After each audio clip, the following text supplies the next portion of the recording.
क्या आपके साथ ऐसा होता है कि आप सही डिसीजन नहीं ले पाते हैं?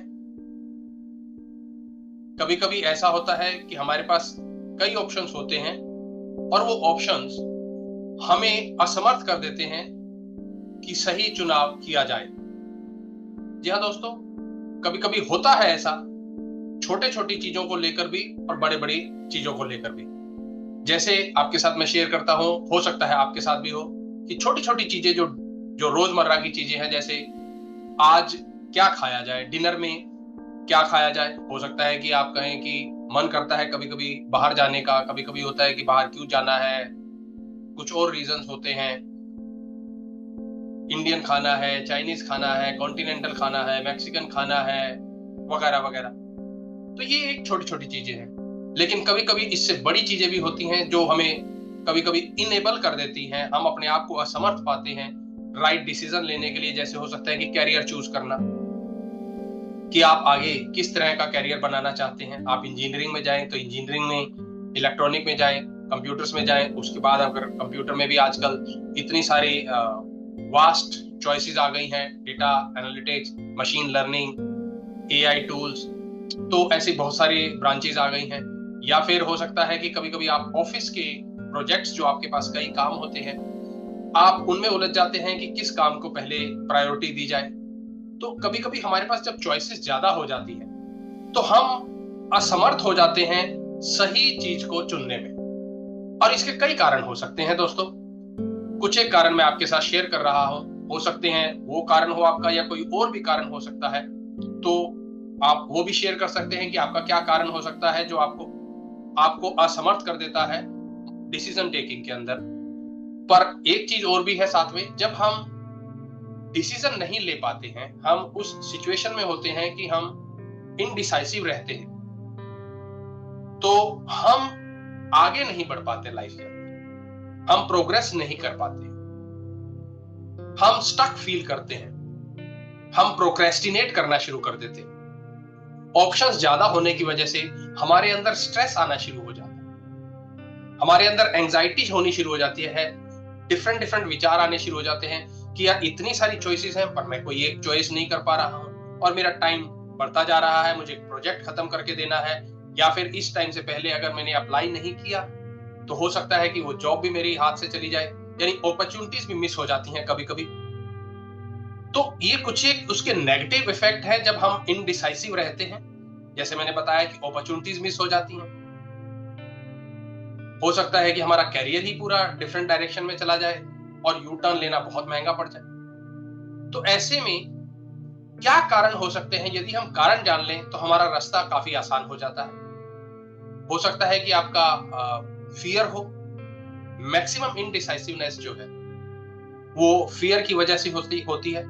वो हो सकता है फियर ऑफ फेलियर हो, कि आपको ये लगता हो कि अगर मैंने गलत चुनाव कर लिया, यानी जो मैंने चूज किया, जो मैंने डिसीजन लिया, अगर वो सही ना हुआ तो आपके अंदर एक फियर होता है जो फेलियर को लेके आना शुरू हो जाता है। तो आप ऐसा नहीं चाहते कि आप लाइफ में फेल हो जाए, और वो फियर जो है आपको ब्लॉक कर देता है उस डिसीजन मेकिंग को। या फिर हो सकता है कि फियर ऑफ सक्सेस भी होता है कभी कभी, यानी आप सक्सेस से इतना डर जाते हैं कि आप राइट डिसीजन नहीं ले पाते। हो सकता है वो फियर ऑफ क्रिटिसिज्म हो, यानी अगर आपने कोई डिसीजन लिया और वो सही ना निकला तो लोग क्या कहेंगे। और हो सकता है इसके आपके कोई और भी रीजन हो आप इनडिसाइसिव रहने के।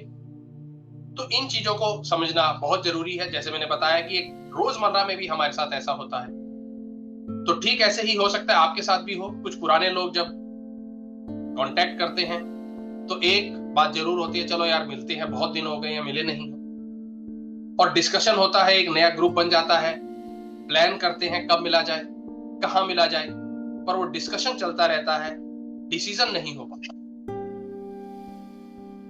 तो ऐसे लाइफ में दोस्तों बहुत सारे एग्जाम्पल्स हैं जहां पर आप अपने आप को ऐसे रास्ते पे पाते हैं जहां पर चॉइसेस बहुत है पर क्लैरिटी नहीं। तो ये भी एक लैक ऑफ क्लैरिटी भी रीजन हो सकता है इनडिसाइसिव होने का। या फिर परफेक्शनिज्म भी हो सकता है कि आपको डर लगता है कि अगर मैंने काम ठीक से नहीं किया तो मैं अपने आप को कैसे जस्टिफाई करूंगा, मैं उस चीज के लिए कैसे अपने आप को रिस्पॉन्सिबल ठहराऊंगा। तो ये परफेक्शनिज्म जो है वो प्रोक्रेस्टिनेशन की तरफ जाता है, वो प्रोग्रेस की तरफ नहीं जाता। तो ऐसे इनडिसाइसिवनेस से बाहर कैसे आया जाए? जी हाँ दोस्तों, ये इनडिसाइसिवनेस में होता क्या है कि जो हमारा प्री फ्रंटल कॉर्टेक्स है, ब्रेन का जो पार्ट है, वो डिसीजन मेकिंग में हमारी हेल्प, लेकिन हमारा प्री फ्रंटल कॉर्टेक्स जो है कभी कभी चॉइसेस इतनी ज्यादा हो जाने की वजह से और लैक ऑफ क्लैरिटी होने की वजह से डिसीजन मेकिंग में डिले कर देता है। Delay of course decision making में नहीं होता है, एक्शन में भी होता है। अगर एक्शन में डिले हुआ तो ऑफ कोर्स रिजल्ट्स में भी डिले होगा। तो इन चीजों को लेके ओवरवेलमिंग की फीलिंग आ जाती है। तो इनके काफी कारण हैं, जैसे मैंने बताया, स्ट्रेस, एंजाइटी, ओवरवेलमिंग, फियर। तो ये सब हमारी बॉडी को भी नुकसान पहुंचाता है। तो इस वीडियो में अब मैं आपके साथ शेयर करने वाला हूं 5 टेक्निक्स जो आपको मदद कर सकते हैं इनडिसाइसिव से डिसीजन मेकिंग के लिए। पहला वही है कि आप अपनी क्लैरिटी लाइए और गोल के बारे में सोचिए कि आपके सामने जो चॉइसेस हैं उनमें आपकी वैल्यूज के साथ क्या अलाइनमेंट है और गोल के साथ वो कितनी अलाइन है। नेक्स्ट है आप अपनी चॉइसेस को कम कीजिए बेस्ड ऑन वैल्यूज।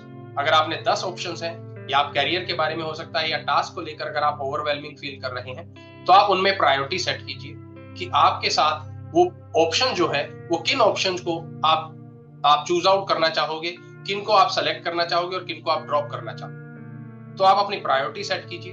साथ ही आप अपनी इम्परफेक्ट डिसीजन को भी एक्सेप्ट कीजिए, एम्ब्रेस कीजिए।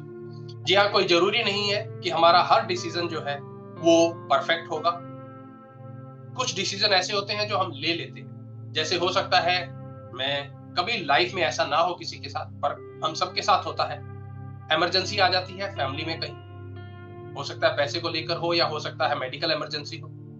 तो ऐसे में क्या हम राइट डिसीजन का वेट करते हैं, क्लैरिटी का वेट करते हैं, या फिर हम सोचते हैं कि जो बेस्ट हॉस्पिटल होगा पहले उसमें बात की जाए, या हम सोचते हैं कि जो भी अवेलेबल है सबसे पहले उस डॉक्टर को अप्रोच किया। जी हाँ दोस्तों, यानी यहां पर डिसीजन लेने की बात कर रहा हूं कि जो भी राइट डिसीजन है या रॉन्ग डिसीजन है, सबसे पहले उसे चुनिए, उसके बाद आप आगे बढ़ना शुरू करें। तो एक्शन लीजिए, जो भी डिसीजन है उसे लीजिए, परफेक्ट डिसीजन का वेट मत कीजिए। इसके साथ आप अपनी डिसीजन मेकिंग की हैबिट को डेवलप कर सकते हैं। वो कैसे?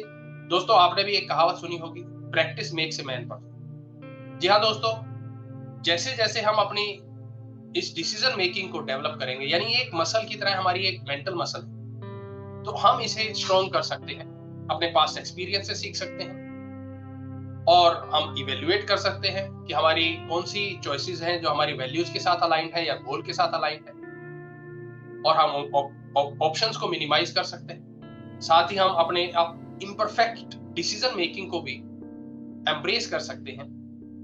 तो आप अपने इस डिसीजन मेकिंग की हैबिट को डेवलप कीजिए, प्रैक्टिस कीजिए। प्रैक्टिस से धीरे धीरे आपका डिसीजन मेकिंग और भी ज्यादा स्ट्रॉन्ग होना शुरू हो जाएगा।